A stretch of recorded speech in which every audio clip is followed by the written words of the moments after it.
अब चलिए यहाँ पे हम क्वेश्चन नंबर थर्ड शुरू करते हैं। क्वेश्चन नंबर थर्ड में हमें दे रखा है find the LCM and HCF.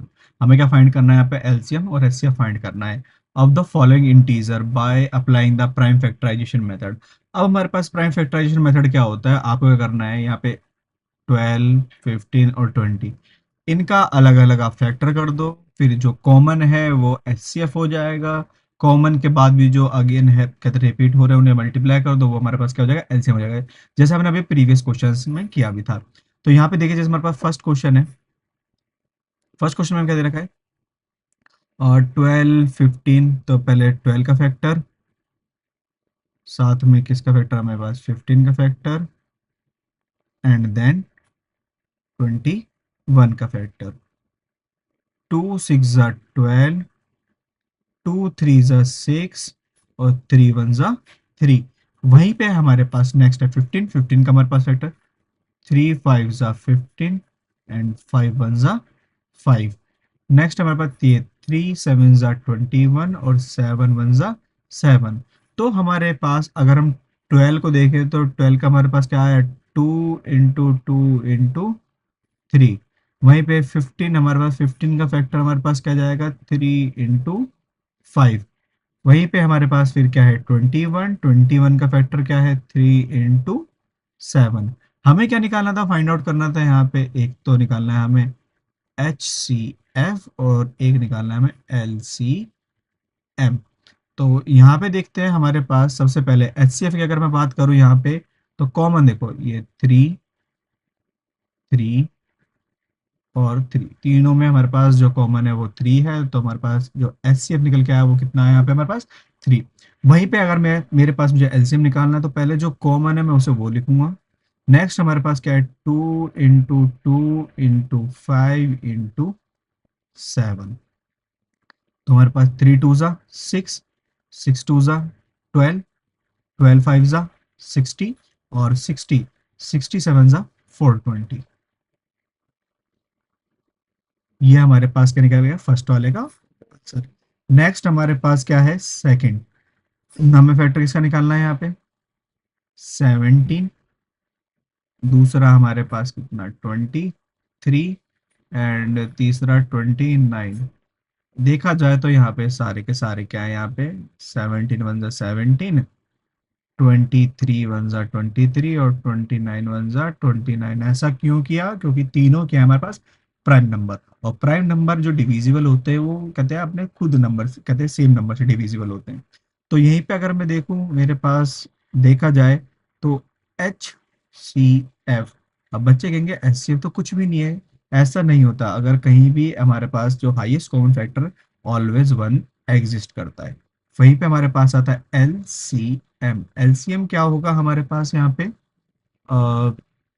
17 into 23 into में 29। दैट्स मीन हमें क्या करना है यहाँ पे? 17 को मल्टीप्लाई करना है पहले 23 से, एंड देन जो आंसर आएगा उसको 29 से मल्टीप्लाई करेंगे।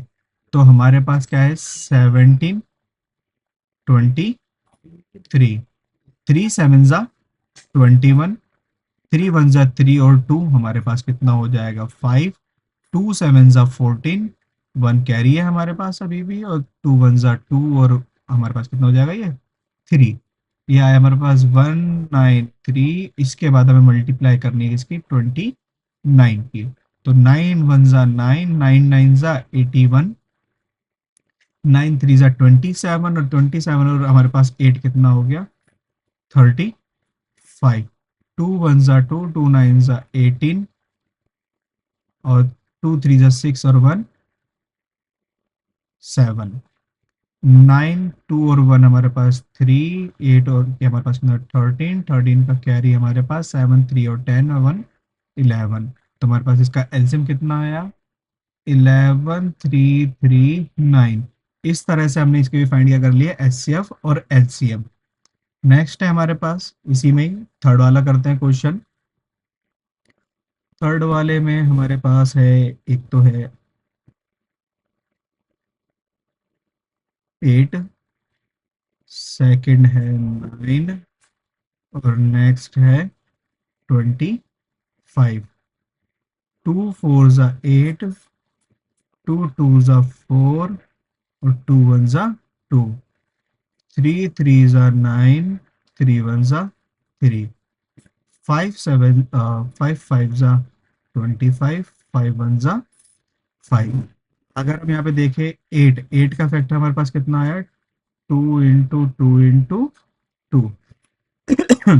9, 9 का हमारे पास कितना है, 3 इंटू 3। वहीं पे 25, 25 का हमारे पास कितना है, 5 इंटू 5। ये हमारे पास अगर देखें इसमें एच सी एफ अगेन कुछ भी कॉमन नहीं आ रहा है यहाँ पे, ठीक है, क्योंकि कॉमन हमें तीनों में देखना होता है। तो हमारे पास कितना आ गया, एच सी एफ 1। वहीं पे एल सी एम कैसे निकलेगा, यही जो नंबर है 2 इंटू 2 इंटू, इसको इस तरह से मैं थोड़ा शॉर्ट में करके लिख लेता हूँ कि 2 की पावर 3 और 3 की पावर 2 और 5 की पावर भी 2। तो हमारे पास 8, 3 पावर 9 और 8 5 25। मल्टीप्लाई कर लेते हैं यहाँ पे 25 और 8, इन दोनों का अगर मल्टीप्लाई करेंगे तो हमारे पास कितना आएगा यहाँ पे, 200। 200 को 9 से मल्टीप्लाई करेंगे, 9 2 ज़ा 18। तो 1800 हमारे पास क्या आ जाएगा, इसका यहाँ पे एलसीएम आ जाएगा। इस तरह से क्वेश्चन नंबर 3 भी हमारे का स्टूडेंट कंप्लीट हो। अब देखिए हमारे पास यहाँ पे है क्वेश्चन नंबर 4। क्वेश्चन नंबर 4 में क्या दे रखा है, गिवन डेट हमें दे रखा है एचसीएफ दो नंबर का, एक हो गया ए और एक हो गया हमारे पास बी। तो उनका दोनों का एचसीएफ दे रखा है 9 दे रखा है। फाइंड द एलसीएम, हमें क्या फाइंड करना है यहाँ पे, एलसीएम फाइंड करना है। अच्छा देखो, अगर हम यहाँ पे ध्यान दें कि एलसीएम तो हम निकाल सकते, दोनों डिजिट दे रखी है, हमें क्या करना होता है, कॉमन वाला लिखो और जो रिमेनिंग बच रहे हैं उनको भी लिख दो। लेकिन यहाँ पे हम क्या करेंगे, हम लगाएंगे फॉर्मूला, कौन सा, जो हमने पढ़ा था कि दो डिजिट में क्या है, एलसीएम इनटू में एचसीएफ किसके बराबर होता है, ए इंटू में बी के। सेम रखूंगा मैं यहाँ पे, जैसे एलसीएम, एलसीएम तो मुझे पता ही नहीं है, लेकिन एचसीएफ तो पता है कितना, 9 है।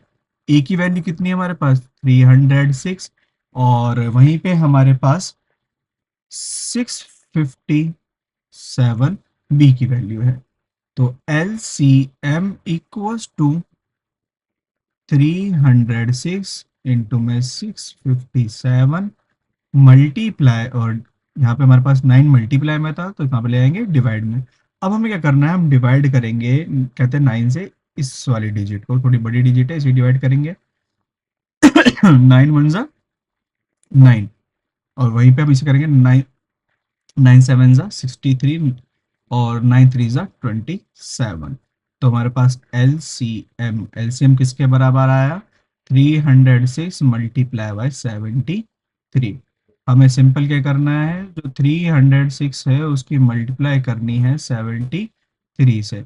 3 6 ज़ा 18, 3 0 को 0 1, 3 3 ज़ा 9, 7 7 6 ज़ा 42, 4 7 0 को 0 4 हमारा ऐसे ही, 7 3 ज़ा 21।